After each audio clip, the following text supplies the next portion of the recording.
Okay, we're back again. It's Brad and Alex here. So now that you've, if you've been following along with us, now that we've created all these commands that operate these mechanisms, you know, the elevator and the claw and the wrist, now we're going to show you how cool this stuff really can be. Okay, because not only can you have commands that just set points and do things like that on mechanisms, but you can actually have commands which are groups of other commands. So you can do things which are more complicated operations. And this is where the money, this is where you get what you paid for. So here we go. The first one we're going to do is this command called prepare to grab. And what does that do? That sets the wrist set point to the pickup position. It sets the elevator set point to the bottom, and it opens the claw. Okay, so we want to do all three of those operations. This is going to be so cool that you'll you'll be like running out to the store to buy one of these. So all right.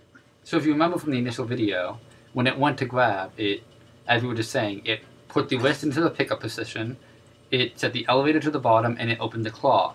And these all happen simultaneously because it's boring if you just wait around watching it happen one at a time.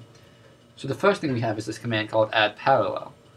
That adds a command that will run at the same time as other commands. Oh, let me just point out one thing here. Go ahead and finish typing that line.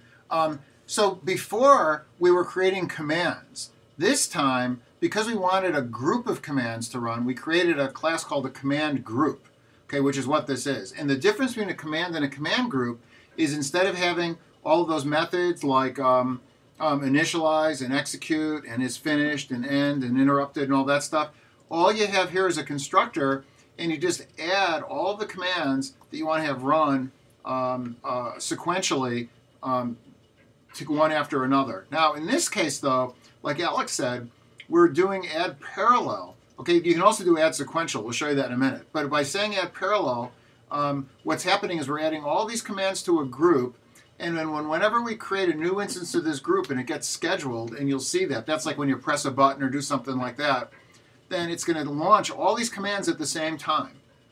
And what's going to happen is it's not going to be finished with this group until all the commands are finished. So all three of them are going to start at the same time, all in parallel. And so it's going to start the wrist going, start the elevator going, and it's going to start the claw going at the same time. And when they're all finished, then the command will be finished. So if this was part of another group, it would go on to the next thing. And in fact, later on, it will be part of another group, and you'll see that. What else do we have to say about parallel commands and command groups? Well, command groups, like it's like if you have the right basic commands, you say I want to do this, this, and this, and it's that easy. Like we said. You know what else? We didn't say requires. There's no requires in here. Okay, and that's because the requirements for a command group are the union of the requirements of all the commands in the command group. So if we say add parallel, set wrist set point, and we say set elevator set point, and we say open claw, then the requirements of this command group will be the wrist, the elevator, and the claw, because those are the requirements of the individual commands that were inside of it. And that goes for any depth of nesting that you have of commands and command groups. Yes.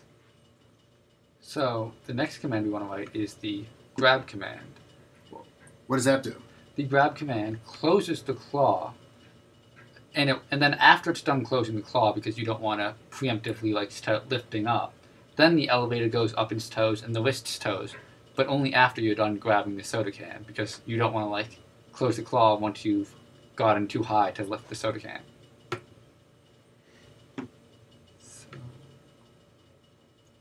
So here we go, we're creating another command group, okay, and it's going to be called grab.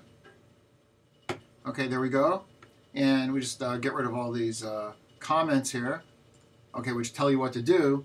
And this is, like Alex said, this is pretty simple. The first thing we're going to do is an add sequential. So this is the close claw command is going to run first before it starts anything else, okay, because this one is sequential. And then the next thing it's going to do is it's going to start the elevator going to the stowed position.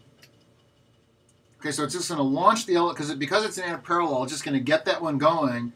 Okay, and then it's going to immediately move on to the next thing even before it's finished. And the next thing is going to be an add sequential of setting the wrist to the stowed position.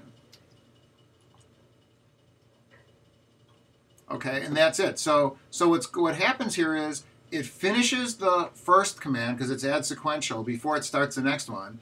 Then it starts the second command, which is because it's an add parallel. That's setting the elevator to the stowed position.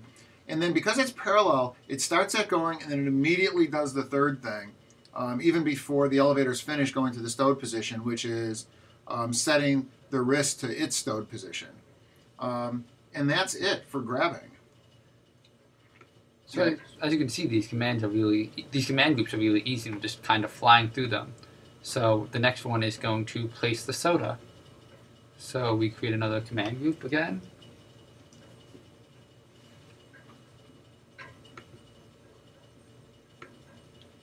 And when we place the soda, we want to move the elevator to the right position, and we want to move the wrist to the right position. And only when we're in position, then do we want to open the claw so that the soda can actually be released onto the table. So again, it's exactly the same as before. You decide which things should be parallel and which things should be sequential, just based on what can happen at the same time as other things. So we're setting the elevator set point, and immediately the elevator starts going to its set point, the table height, and immediately it does the next command, which sets the wrist to its set point, to the pickup position. Okay, so those are happening now at the same time. Okay, and then when the wrist reaches the pickup position, then the claw opens.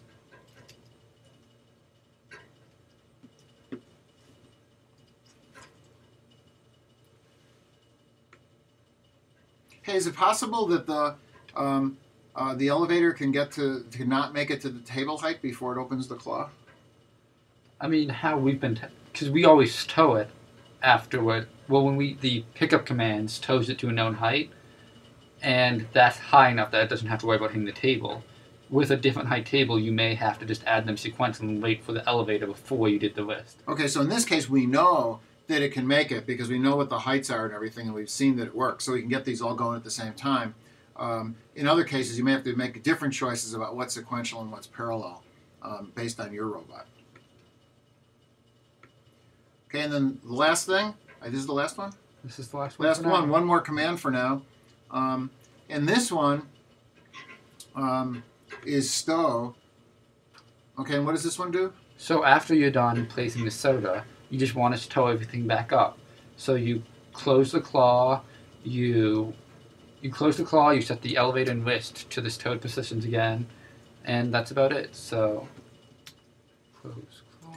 So what's really nice about this is if you're at a competition, suppose you're at a competition and something's not working quite the way you wanted to do it, but you've got all these commands and all these subsystems which you debugged back in your shop, okay, before you ship the robot, and now you want to make a change to the robot. All you have to do is you can string commands together a little bit differently, and you get all new behaviors, and you can get some really impressive behaviors because they're all just running all these kind of sequential sets of commands, these groups, and you get very, very complex behaviors very, very easily, like we're doing. And you don't have to worry so much about debugging it because we know that the close claw command works, and we know the set elevator set point command works, and we know the set wrist set point command works.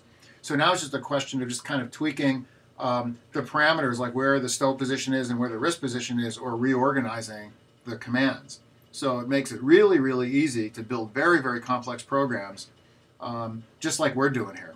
Another nice benefit is here we're building from the bottom up, but before the robot's done and before you've made the close claw command, you can start making these command groups and go, well, we need to close the claw for autonomous, or whatever you need to do.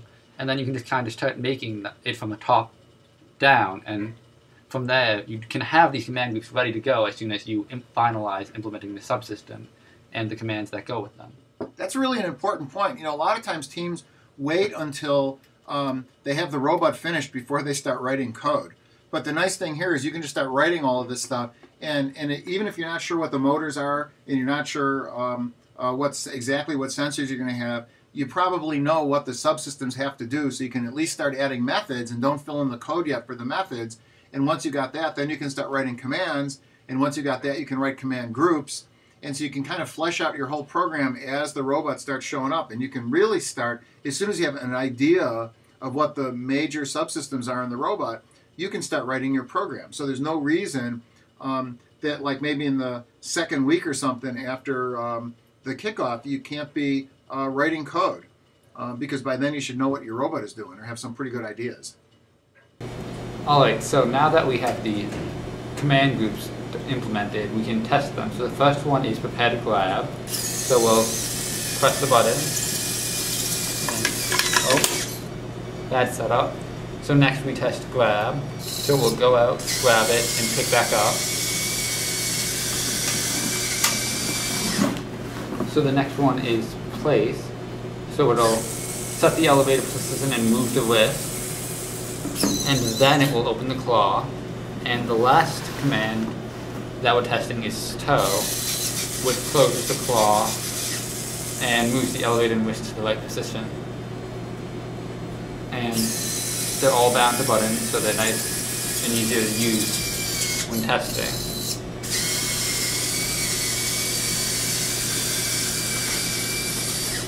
Again, pressing one will interrupt another, so if we're going down and we want to go back up,